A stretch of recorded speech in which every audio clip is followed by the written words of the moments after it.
श्री गणेशाय नमः। ओम नमः शिवाय। शिव पुराण 13वां अध्याय।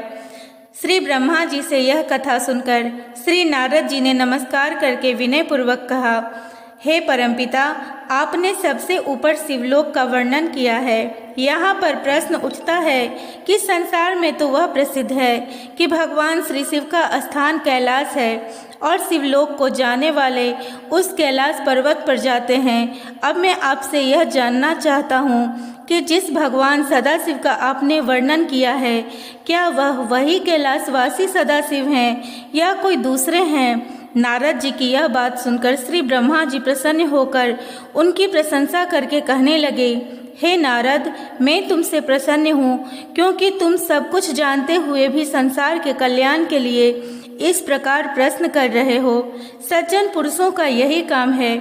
अतः मैं तुमको अब वही कथा सुनाता हूँ, ध्यान पूर्वक सुनो। भगवान श्री सदाशिव पर ब्रह्म सगुण रूप महेश्वर, भगवती शक्ति जिनकी अर्धांगिनी बनी और उनकी सहायता से सृष्टि की रचना की, उनके स्थान काशी, आनंद वन, ब्रह्मा वन इत्यादि हैं। तुम्हें स्मरण होगा कि जब मैंने भगवान श्री सदाशिव से सहायता की प्रार्थना करते हुए अवतार धारण करने के लिए कहा था, तब उन्होंने मुझे वचन दिया था कि समय आने पर ऐसा ही होगा। इसके पश्चात वह अंतर्ध्यान हो गए और यथा समय उन्होंने अपना वचन पूरा भी किया। मेरे मनोरथ पूर्ण करने के लिए वह कैलाश पर्वत पर आए और कठिन साधना में लग गए। यही कथा मैं अब तुमको सुनाता हूँ। कपिलपुरी में यज्ञदत्त नामक एक ब्राह्मण रहता था। यज्ञदत्त विद्या में पारंगत था। उसके एक पुत्र उत्पन्न हुआ जिसका नाम उसने गुण निधि रखा। बालक बड़ा बुद्धिमान तथा चतुर था।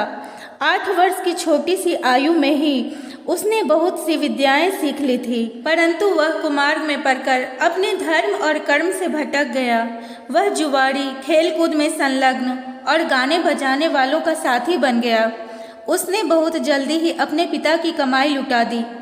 उसकी माता उसे रोकती थी, परंतु प्रेम के कारण उसके संबंध में उसके पिता को कुछ न बताती थी। पुत्र चाहे कितना भी बुरा हो, परंतु माता कभी उसका बुरा नहीं चाहती।